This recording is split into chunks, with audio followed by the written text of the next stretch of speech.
Hello students, martial classes में आपका स्वागत है। आज मैं आपके लिए सेंटेंस का वीडियो नंबर 7 लेकर आया हूं, जिसमें अपने इंपेरेटिव सेंटेंस और एक्सक्लेमेटरी सेंटेंस के बारे में पढ़ेंगे। लास्ट वीडियो में मैंने आपको असर्टिव सेंटेंस और इंटेरोगेटिव सेंटेंस करवाया कि असर्टिव सेंटेंस है किसको बोलते हैं, इंटेरोगेटिव किसे बोलते हैं। और असर्टिव सेंटेंस था वो फर्दर 2 पार्ट में डिवाइड था, एफर्मेटिव या पॉजिटिव और सेकंड नेगेटिव। तो चलिए इंपेरेटिव जो अपना सेंटेंस है उसके करने से पहले अपने असर्टिव सेंटेंस है, इंटेरोगेटिव सेंटेंस है, उनका जो सेंटेंस बनता है उसके स्ट्रक्चर के बारे में देख लेते हैं थोड़ा सा। तो पहला अपना कौन सा है, असर्टिव सेंटेंस।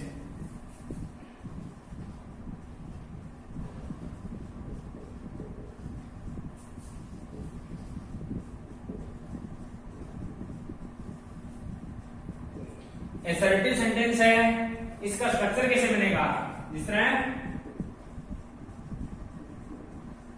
स्ट्रक्चर। तो फर्स्ट ऑफ ऑल क्या रहेगा, फर्स्ट ऑफ ऑल सब्जेक्ट, फिर हेल्पिंग वर्ब, फिर वर्ब और फिर ऑब्जेक्ट। तो this is the structure of assertive sentence. This is the structure of assertive sentence. आप इसको बोल सकते हो एफर्मेटिव,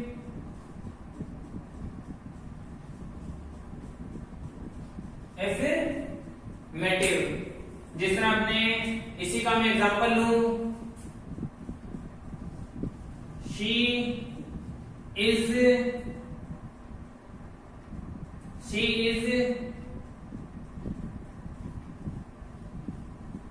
कुकिंग दी फूड।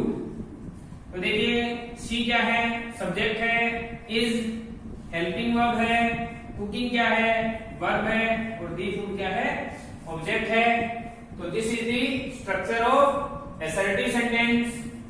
अगर इसी में अपने नेगेटिव का लेना है, क्या करना है, नेगेटिव। तो असर्टिव 2 पार्ट में डिवाइड है, एक तो एफर्मेटिव हो गया और दूसरा नेगेटिव। तो नेगेटिव केस में क्या करोगे, सब्जेक्ट हो जाएगा helping verb plus note plus verb plus object. ये किस लिए है, ये नेगेटिव के लिए है। इसी का बना लेते हैं, she is not cooking the food. तो this is subject, this is helping verb, और ये क्या है, नोट आ गया, और ये क्या है, वर्ब है, और ये क्या है, ऑब्जेक्ट हो गया। तो आपको स्ट्रक्चर ध्यान में रखना है। स्ट्रक्चर के अकॉर्डिंग आप कोई भी सेंटेंस बना सकते हैं। इसी में अपने इंटेरोगेटिव का देखते हैं स्ट्रक्चर कैसे बनेगा।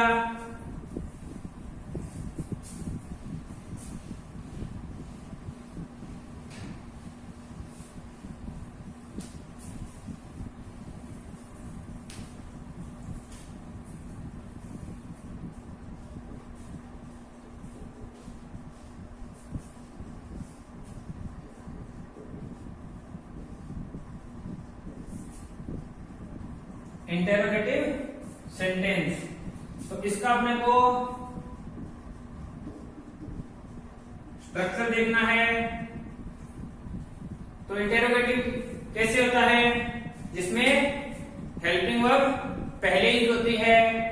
तो देखिए पहले हेल्पिंग वर्ब, फिर सब्जेक्ट, फिर वर्ब और फिर ऑब्जेक्ट। जैसे इसी का बना लेता हूं, do you call my father, last में साइन ऑफ इंटरोगेशन, लास्ट में साइन ऑफ इंटरोगेशन। डू क्या है? हेल्पिंग वर्ब है। यू क्या है? सब्जेक्ट है। कॉल वर्ब और माय फादर ऑब्जेक्ट हो गया। क्लियर है? अदर एग्जांपल ले सकते हो। Have you seen the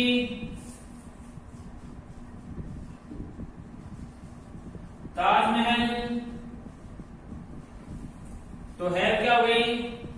helping verb, you subject, seen verb और दी ताजमहल ऑब्जेक्ट हो गया।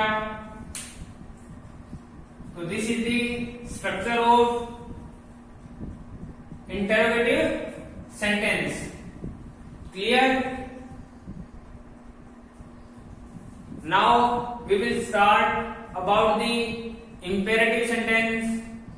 तो चलिए स्टार्ट करते हैं।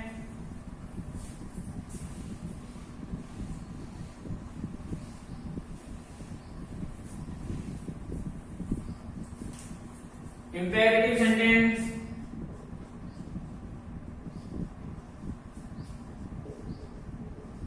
Imperative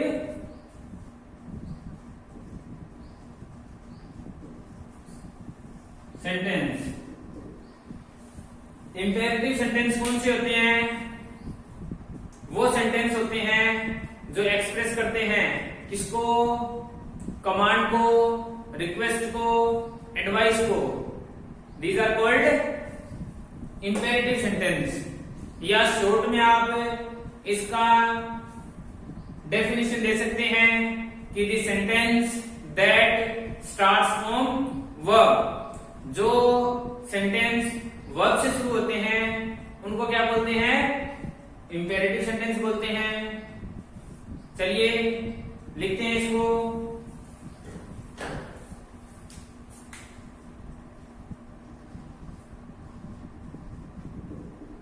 A sentence that is used to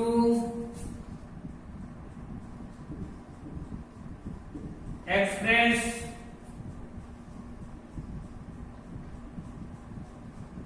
command, request और advice etcetera is called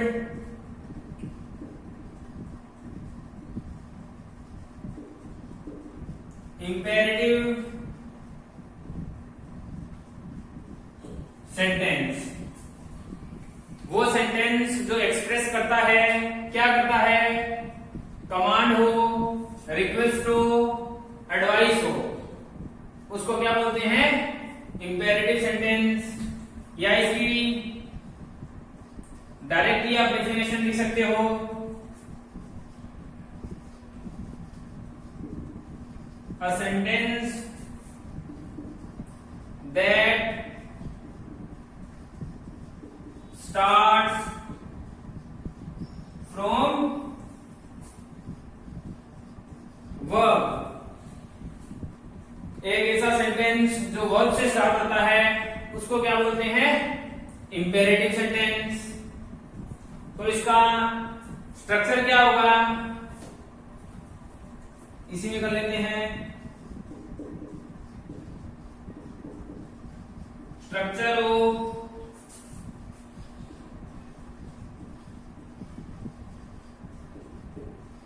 imperative sentence क्या रहेगा? वर्ब से शुरू होता है और वर्ब के बाद ऑब्जेक्ट आता है। ये वर्ब मेन वर्ब होगी, हेल्पिंग वर्ब यूज नहीं होगी इसमें। क्लियर है? तो चलिए इसके एग्जांपल लेते हैं। देखिए जिस तरह एग्जांपल लेते हैं,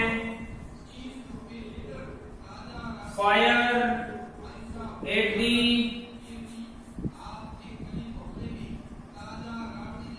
enemy, fire at the enemy, कि एनिमी पर, दुश्मनों पर गोलियां चलाओ, दुश्मनों पर गोलियां चलाओ। तो देखिए ये वर्ब हो गया, ये प्रीपोजिशन है, और ये क्या हो गया, ऑब्जेक्ट। यही मैंने आपको स्ट्रक्चर बताया है, वर्ब और ऑब्जेक्ट। और ऐसे भी है, the sentence that starts from verb, जो वर्ब से शुरू होते हैं, तो फायर वर्ब है। अब देखिए, फायर एट द एनिमी, दुश्मन पर गोली चलाओ, ये क्या है, ये क्या है, कमांड है, ऑर्डर है। कौन किसे देता है, कैप्टन होता है, वो अपने सोल्जर को देता है। तो दिस इज कमांड। ये सेंटेंस क्या एक्सप्रेस कर रहा है, कमांड के बारे में। क्लियर? आगे देखिए, take the medicine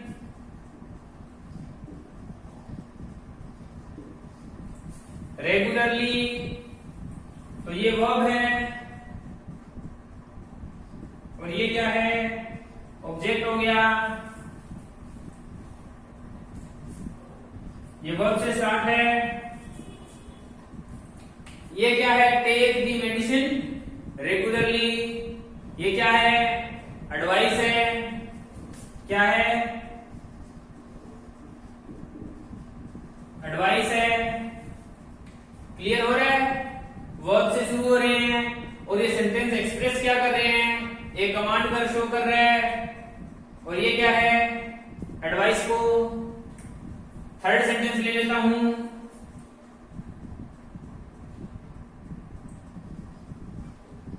please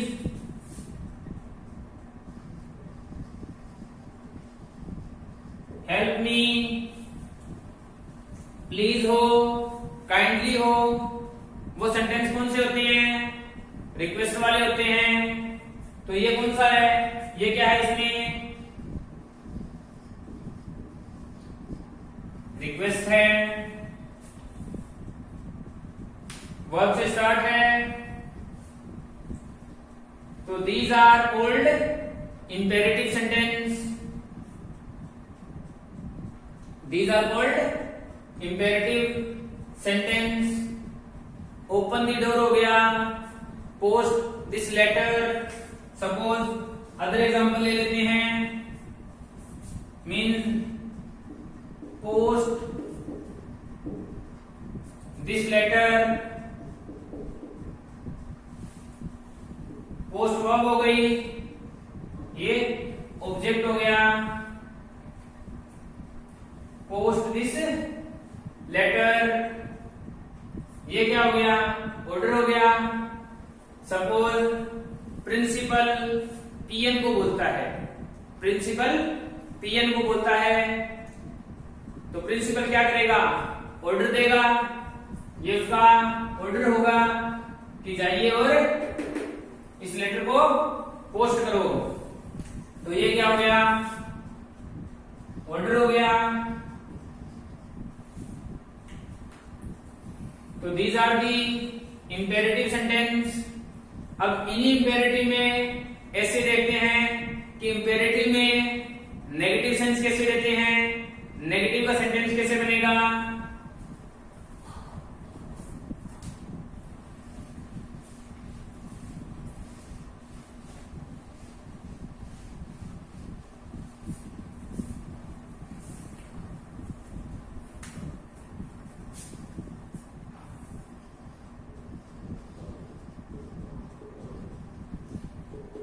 imperative में नेगेटिव सेंटेंस कैसे होगा, जैसे सपोज यही सेंटेंस है मेरे पास,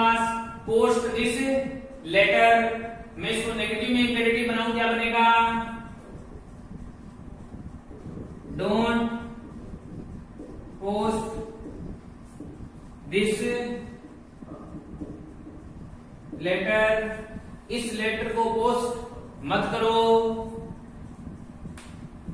क्लियर हो रहा है? इसी तरह अगर एग्जांपल ले सकता हूं, डोंट या डू नॉट एक ही बात है। Mix with bad boys, don't mix with bad boys, बुरे लड़कों के साथ मत रहो। ये क्या हो गई? एडवाइस हो गई। क्लियर हो रहा है? इसी तरह प्लीज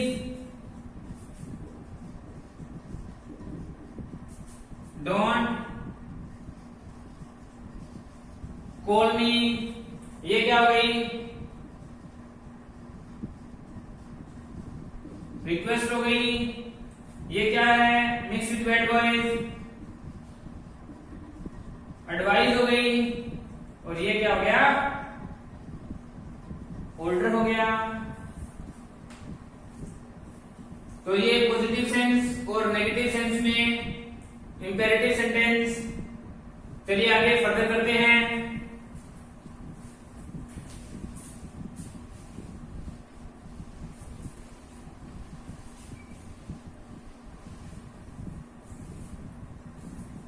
अब आगे ये भी बात ध्यान रखनी है कि वो सेंटेंस जो लेट से स्टार्ट होते हैं वो भी क्या होते हैं?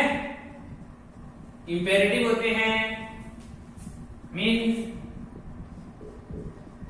That start from let, let से स्टार्ट होते हैं। जिस तरह let us go to cinema, ये भी क्या है? इंपेरेटिव सेंटेंस है।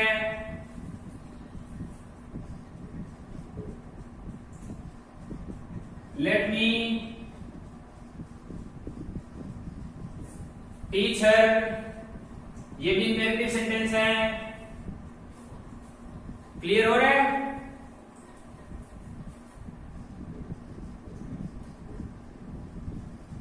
लेट देम प्ले, ये भी इंपेरेटिव सेंटेंस है।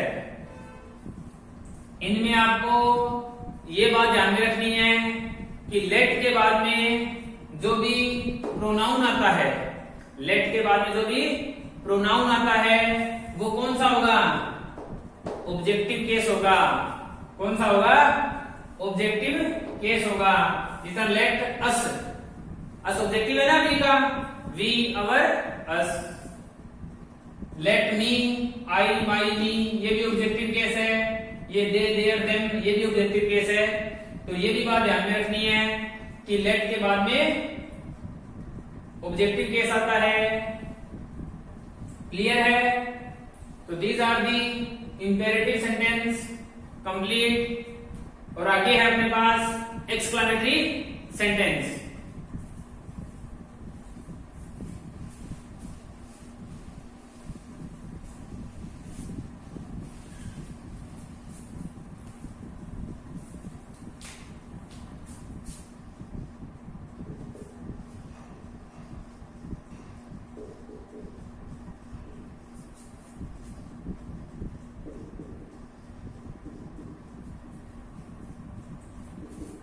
एक्सक्लेमेटरी सेंटेंस कौन से होते हैं?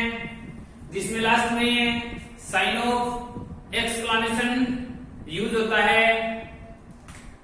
लास्ट में साइन ऑफ एक्सक्लेमेशन यूज होगा। जैसे a sentence that is used to express sudden or strong feeling of joy,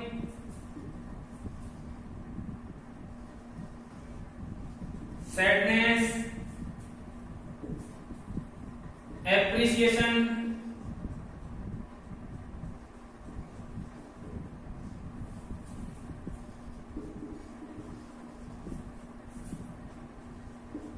etc. is called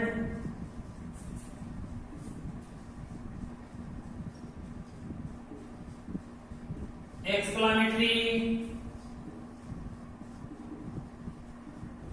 sentence. कौन से होते हैं एक्सक्लामेटरी? अ सेंटेंस वो सेंटेंस होता है जो यूज होता है एक्सप्रेस सडन और strong feelings, emotions, Joy, hatred, sadness या एप्रिसिएशंस, उसको अपने क्या बोलते हैं? Exclamatory sentence. इसके एंड में क्या होगा? In the end sign of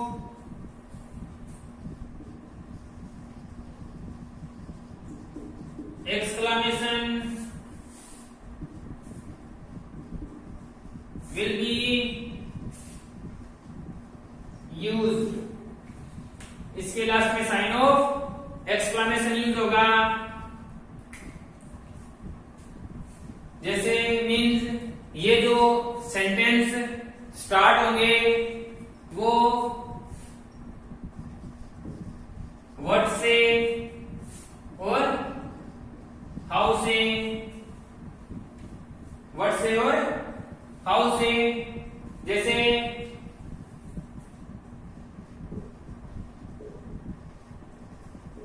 what a nice pic या what a nice painting. Last में sign of exclamation.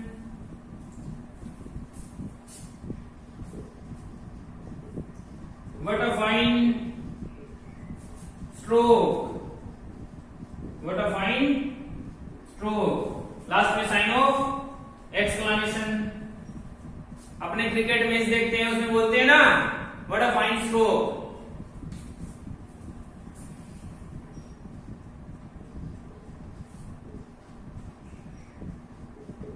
How beautiful she is। Last में साइन ऑफ एक्सक्लामेशन।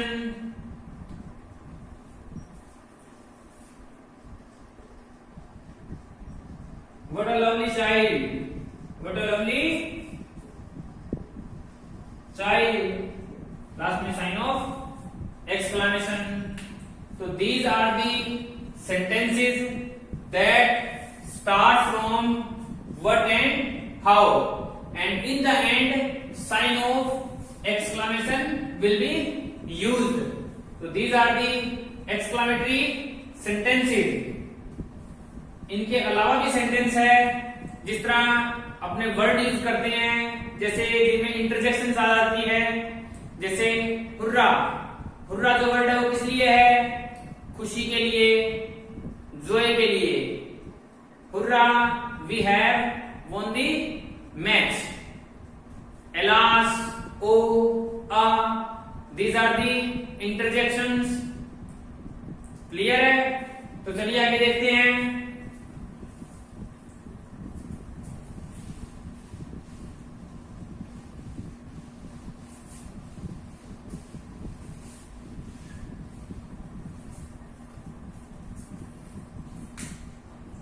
जैसे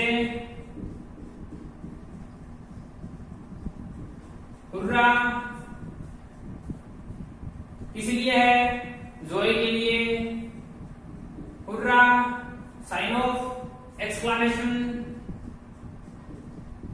we have won the trophy. Clear है?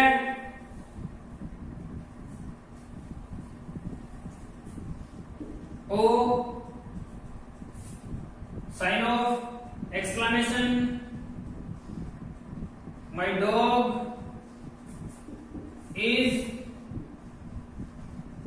Dead. तो ये किसको show कर रहा है? ये जोई को शो कर रहा है। ओ माई डॉग इज डेड, मेरा कुत्ता मर गया है। तो ये किस लिए है? सैडनेस के लिए। इसी तरह एलास का ले लेता हूं, means alas I am ruined। तो these are the interjections या exclamatory words। आप इनको exclamatory words भी बोल सकते हो। ओ हो गया, आउच हो गया, आ हो गया, जिनके जस्ट बाद साइन ऑफ एक्सक्लेमेशन लगता है। तो these are the imperative and exclamatory sentences। I hope आपको समझ में आ गए होंगे। वीडियो अच्छा लगे तो शेयर कीजिए, लाइक कीजिए, सब्सक्राइब कीजिए और कमेंट कीजिए। Thank you.